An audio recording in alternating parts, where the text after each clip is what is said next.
Hello everyone, welcome to success with Rai academy. 7 दिसंबर 2022 के दैनिक जागरण के राष्ट्रीय संस्करण को आज की इस वीडियो में हम डिस्कस करेंगे। तो चलिए वीडियो को स्टार्ट करते हैं। सबसे पहली हम जो हेडिंग ले रहे हैं वो है कि कोई भूखा नहीं सोना चाहिए।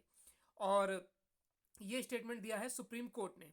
सुप्रीम कोर्ट ने कहा है कि जो हमारी संस्कृति है उसके हिसाब से किसी को भी भूखा नहीं सोना चाहिए। ये हमारी संस्कृति है और उसमें केंद्र सरकार की ये जिम्मेदारी है कि ये सुनिश्चित करे राष्ट्रीय खाद्य सुरक्षा मिशन के तहत कि खाद्यान्न की अंतिम जो आप कह सकते हैं कि जो खाद्यान्न है वो अंतिम व्यक्ति तक पहुंचना चाहिए। यानी कोई भी व्यक्ति भूखे नहीं सोना चाहिए।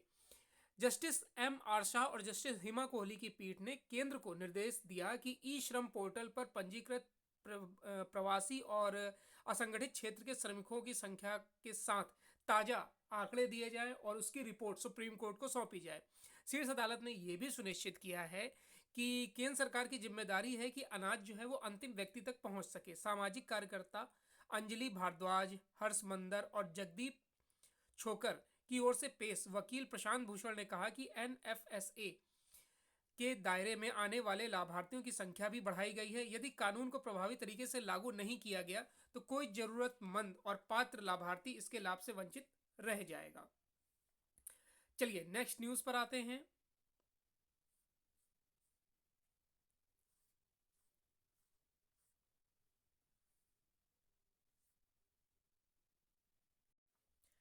नेक्स्ट न्यूज है कि टेरर फंडिंग आतंकवाद का आधार है, इसे रोकना जरूरी है। ये स्टेटमेंट दिया है एनएसए डोभाल ने। बदलते वैश्विक माहौल में मध्य एशिया क्षेत्र भारत के आर्थिक व रणनीतिक हितों के लिए काफी महत्वपूर्ण हो गए हैं। ऐसे में मंगलवार को मध्य एशिया के 5 देशों कजाकिस्तान, किर्गिस्तान, ताजिकिस्तान, उज्बेकिस्तान और तुर्कमेनिस्तान के साथ भारत की सुरक्षा बैठक न सिर्फ अहम रही बल्कि इन देशों के जरिए भारत ने पाकिस्तान और चीन की उन नीतियों को सामने लाने में कोई कोताही नहीं की जो दीर्घकालिक हितों के खिलाफ है। राष्ट्रीय सुरक्षा सलाहकार यानी एनएसए अजीत डोभाल की अध्यक्षता में हुई इस बैठक में इन दोनों देशों के बीच सहमति बनी है। वे अफगानिस्तान को आतंकवादी गतिविधियों का केंद्र नहीं बनने देंगे। बैठक में डोभाल ने कहा कि टेरर फंडिंग आतंकवाद का आधार है। टेरर फंडिंग को रोकना हम सभी की एक समान प्राथमिकता होनी चाहिए। साथ ही कहा कि अफगानिस्तान आतंकवाद की शरणस्थली न बने, इसके लिए सबको मिलकर प्रयास करने होंगे। नेक्स्ट न्यूज है कि मानवाधिकार दिवस कार्यक्रम में मुख्य अतिथि होंगी राष्ट्रपति मुर्मू। मानवाधिकार दिवस पर राष्ट्रीय मानवाधिकार आयोग 10 दिसंबर को विज्ञान भवन में एक कार्यक्रम का आयोजन करेगा। इसमें राष्ट्रपति द्रौपदी मुर्मू मुख्य अतिथि होंगी। इस दौरान एनएचआरसी के अध्यक्ष न्यायमूर्ति अरुण कुमार मिश्र और अन्य सदस्य भी उपस्थित होंगे। एनएचआरसी के अनुसार विगत साल 1 दिसंबर से साल 30 नवंबर तक आयोग ने लगभग 1,16,675 मामले दर्ज किए हैं। नेक्स्ट न्यूज पर आते हैं। फर्जी इंटरनेट मीडिया पोस्ट निष्पक्ष चुनाव के लिए बन रहे चुनौती, सीईसी। मुख्य निर्वाचन आयुक्त राजीव कुमार ने मंगलवार को कहा कि फर्जी इंटरनेट मीडिया पोस्ट से स्वतंत्र और निष्पक्ष चुनाव प्रभावित हो सकता है। चुनाव प्रबंधन की देखरेख करने वाली ज्यादातर संस्थाओं के लिए यह साझा चुनौती है। जर्मनी की विदेश मंत्री एनालेना बेरबाक की अध्यक्षता में एक प्रतिनिधिमंडल ने निर्वाचन सदन पहुंचकर अधिकारियों से मुलाकात की। इस दौरान कुमार ने यह भी कहा कि लोकतंत्र की अवधारणा भारत के ऐतिहासिक प्रसंगों और परंपराओं में बहुत गहराई तक निहित है। भारत के उपचुनाव की यानी भारत के चुनाव की व्यापकता का उल्लेख करते हुए कुमार ने बताया कि निर्वाचन आयोग कैसे 95 करोड़ मतदाताओं और 11 लाख मतदान केंद्रों को लेकर पूरी चुनाव प्रक्रिया को आगे बढ़ाता है।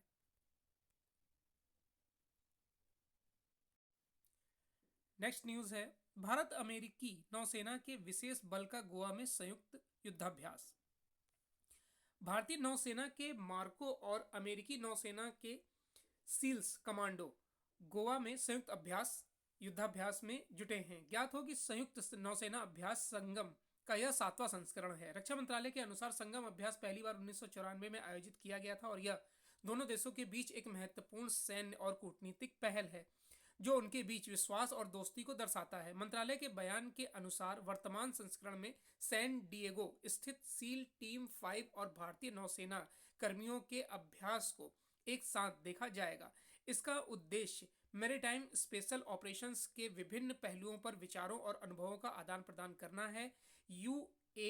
यूएस सील मार्को और अन्य भाग लेने वाले देशों के नौसेना विशेषज्ञ बलों के बीच एक संयुक्त अभ्यास मालाबार अभ्यास के हिस्से के रूप में प्रतिवर्ष आयोजित किया जाता है। नेक्स्ट न्यूज है बिजनेस पेज से। पहली न्यूज हम ले रहे हैं कि एशिया के परोपकारियों में अदानी समेत 3 भारतीय।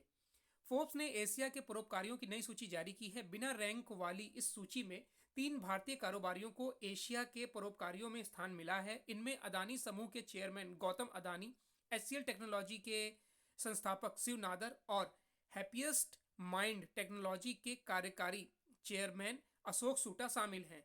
मलेशियन भारतीय कारोबार ब्रह्माल वासुदेवन और उनकी वकील पत्नी शांति कंडिया को भी स्थान मिला है। गौतम अदानी ने इस वर्ष जून में 60 वर्ष की आयु पूरी होने के मौके पर 60,000 करोड़ रुपए परोपकार से जुड़े कार्यों पर खर्च करने की घोषणा की है।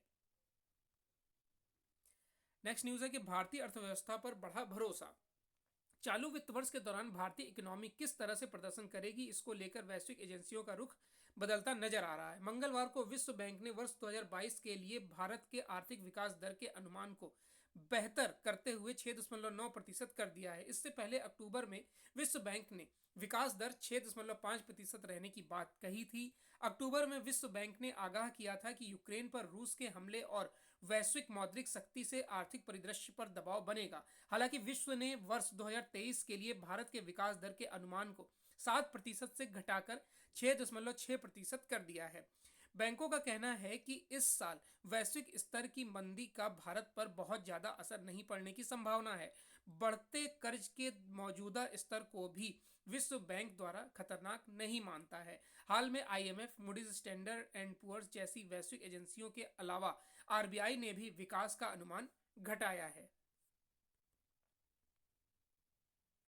नेक्स्ट न्यूज है इंटरनेशनल पेज से। पहली न्यूज हम ले रहे हैं कि जीरो टॉलरेंस नीति से पराजित हो सकता है आतंकवाद। कंबोज। संयुक्त राष्ट्र में भारत के स्थायी प्रतिनिधि रुचिरा कंबोज ने इराक पर बैठक को संबोधित करते हुए कहा कि अभी तक वैश्विक चुनौती साबित हो रहे आतंकवाद को लेकर एकजुट और जीरो टॉलरेंस नीति से ही पराजित किया जा सकता है। उन्होंने कहा कि आतंकवाद को प्रोत्साहन देने वालों के विरुद्ध कठोर कदम उठाए जाएं, तभी इससे मुक्ति मिलेगी। कंबोज ने कहा कि अपने सभी रूपों और तरीकों से आतंकवाद वैश्विक चुनौती बना है। इसे एकजुट और जीरो टॉलरेंस नीति से पराजित किया जा सकता है। इराक की सरकार Islamic state of Iraq and Levant के विरुद्ध संघर्ष में जुटी है। वैश्विक स्तर पर आतंकवाद से संघर्ष के लिए यह महत्वपूर्ण है। संयुक्त राष्ट्र में भारत की राजदूत ने कहा कि 26/11 पर भी बात कही। उन्होंने कहा कि भारत का मानना है कि जब हम आतंकवादियों के गंभीर और अपमानवीय कृत्यों की जवाबदेही सुनिश्चित करेंगे और आतंकवाद को प्रोत्साहन व वित्त पोषण करने वालों के विरुद्ध कठोर कदम उठाएंगे, तभी आतंकवाद के विरुद्ध सामूहिक संघर्ष की विश्वसनीयता मजबूत होगी। तो ये आज का यानी 7 दिसंबर 2022 का दैनिक जागरण का राष्ट्रीय संस्करण था। आई होप आपको वीडियो अच्छा लगा होगा। अगर वीडियो अच्छा लगा हो तो लाइक और शेयर कर दीजिएगा। वीडियो देखने के लिए धन्यवाद।